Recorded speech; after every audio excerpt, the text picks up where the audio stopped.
FBI papers offer closer look at Hillary Clinton email inquiry. Washington, FBI officials questioned Hillary Clinton extensively about her judgment in using her private email system to discuss classified drone strikes and in allowing aides to destroy large numbers of emails, before ultimately deciding she should not face criminal charges, according to investigative documents released Friday. The documents provided a number of new details about Mrs. Clinton's private server, including what appeared to be a frantic effort by a computer specialist to delete an archive of her emails even after a congressional committee had requested they be preserved. In a 3.5-hour interview with the Justice Department's top counterintelligence officials on July 2, Mrs. Clinton defended her handling of the private email system by repeatedly saying she had deferred to the judgment of her aides. An FBI summary of the interview showed Mrs. Clinton's use of the private server has shadowed her presidential campaign for a year and a half, and the newly disclosed records, while largely reinforcing what had already been known about the FBI investigation, provided Republicans more ammunition to attack the Democratic nominee's judgment and honesty as she heads into the final, post-Labor Day phase of the campaign. Among the other key findings in the FBI documents, Mrs.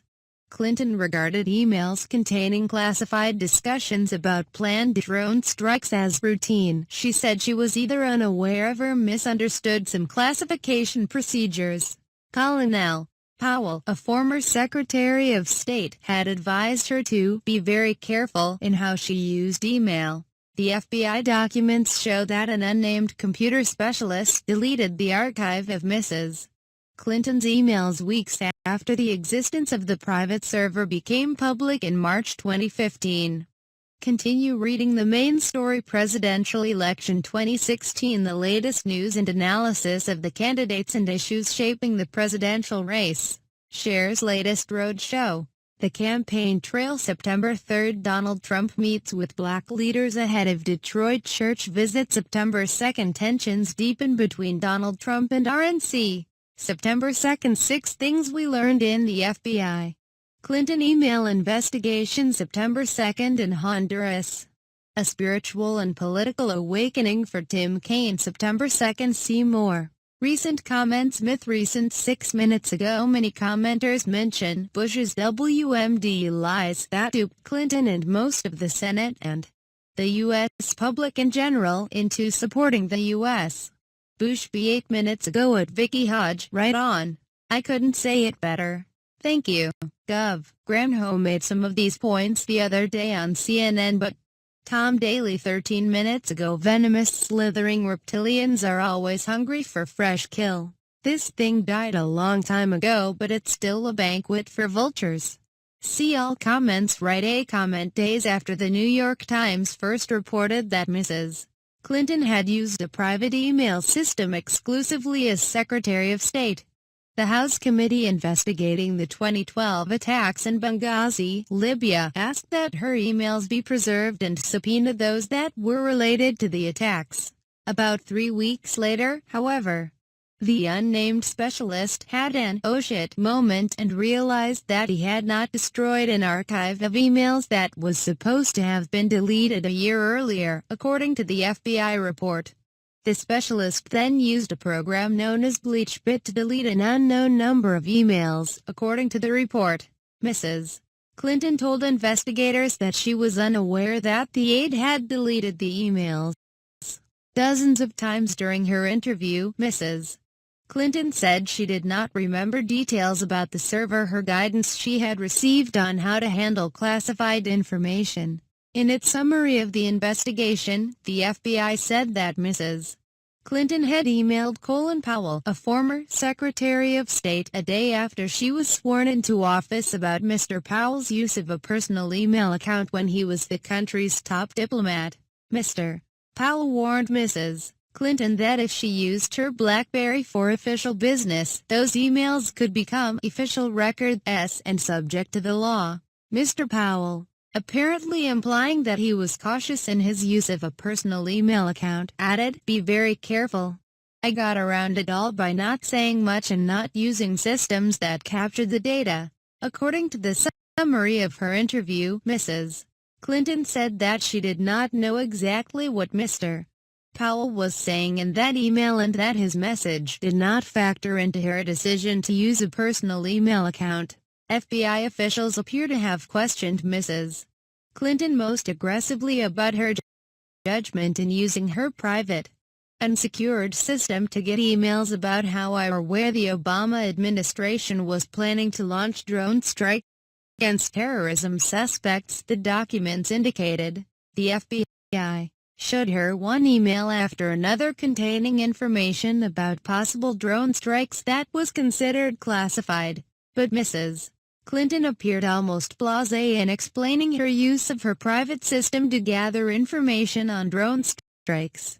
After being shown one email that was redacted from the public release of her emails, Mrs. Clinton stated deliberation over a future drone strike did not give her cause for concern regarding classification, according to the FBI summary of the interview. Clinton understood this type of conversation as part of the routine deliberation process, the summary said. Moreover, she recalled many conversations about future strikes that never occurred. Mrs. Clinton's lawyer, David Kendall, declined to comment. In a statement, her campaign said it was pleased that the FBI had made the documents public, while her use of a single email account was clearly a mistake and she has taken responsibility for it. These materials make clear why the Justice Department believed there was no basis to move forward with this case, the campaign said. But Representative Jason Chaffetz, Republican of Utah and the chairman of the House Oversight and Government Reform Committee, said that the deletion of the emails violated an order his committee issued to Mrs. Clinton in 2012 and a subpoena issued by the Benghazi Committee in 2015. He said he planned to seek answers from Mrs.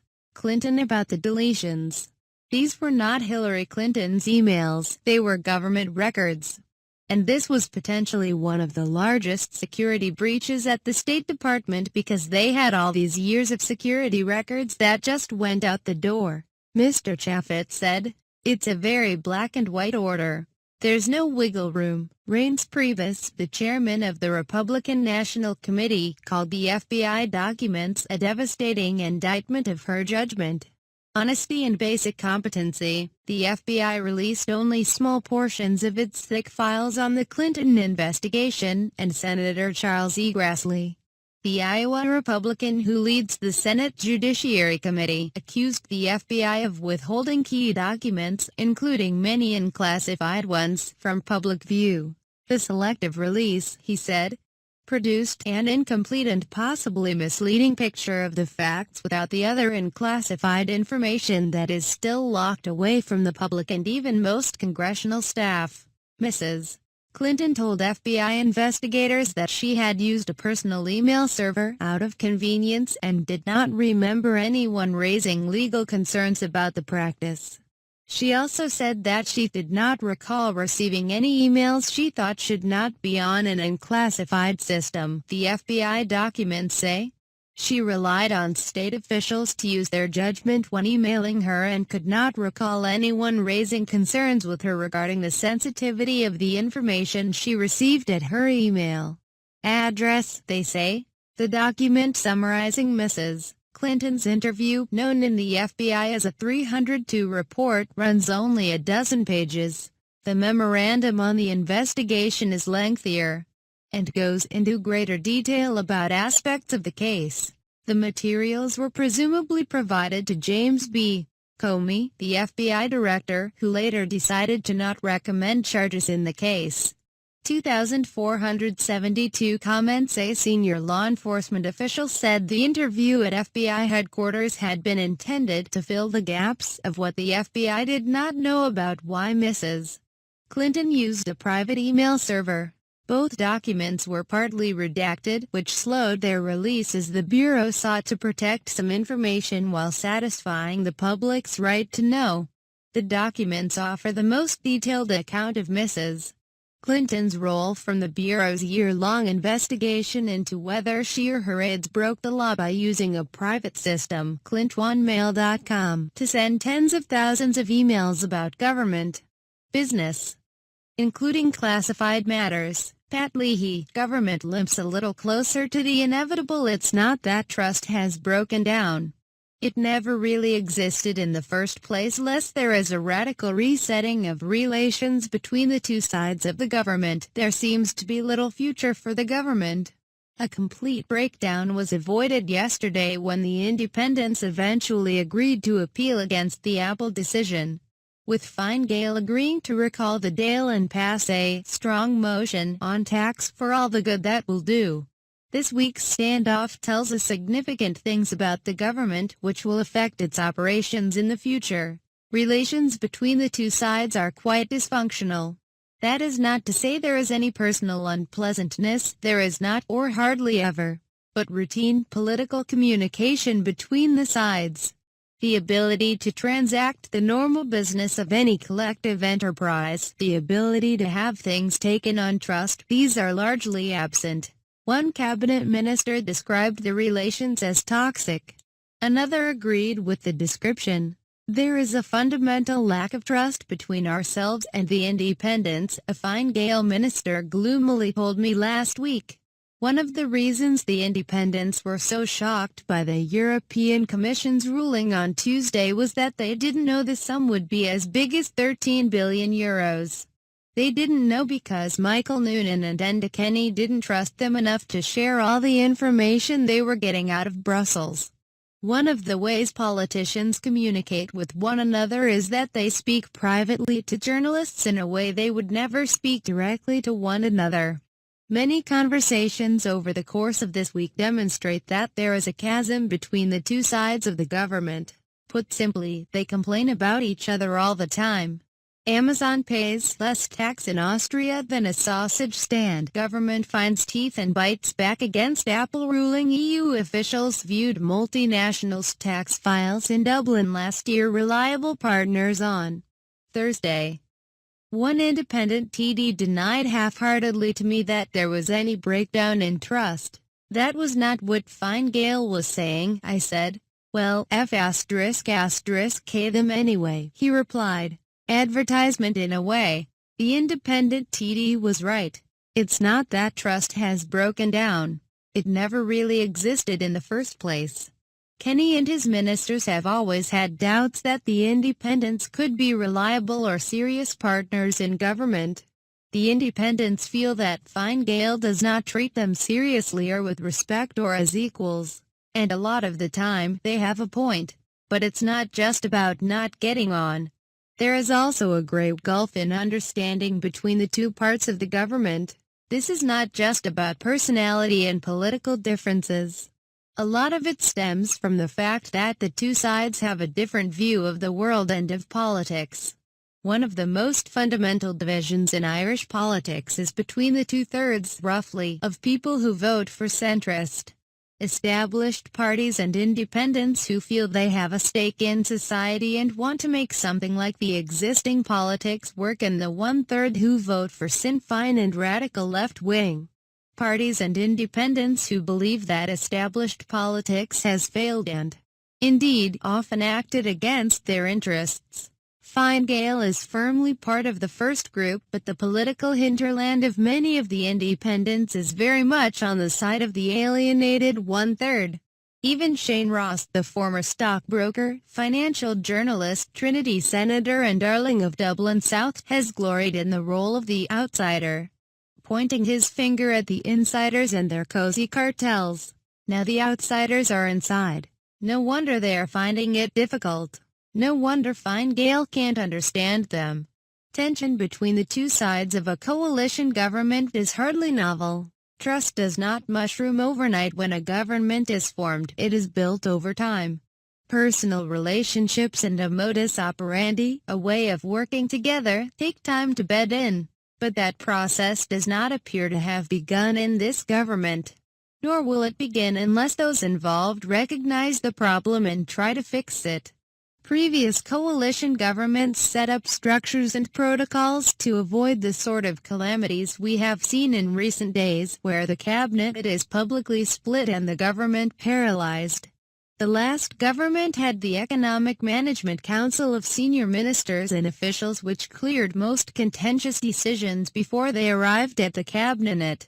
This was underpinned by strong personal relationships between Brendan Howlin and Michael Noonan, but also at a backroom level between the Taoiseachs and the then Tanaist's respective chiefs of staff, Mark Kennelly and first Mark Garrett and then Ed Brophy, and also, while Eamon Gilmore was Tanaist, between the economic advisers Andrew McDowell and Colmo Reardon.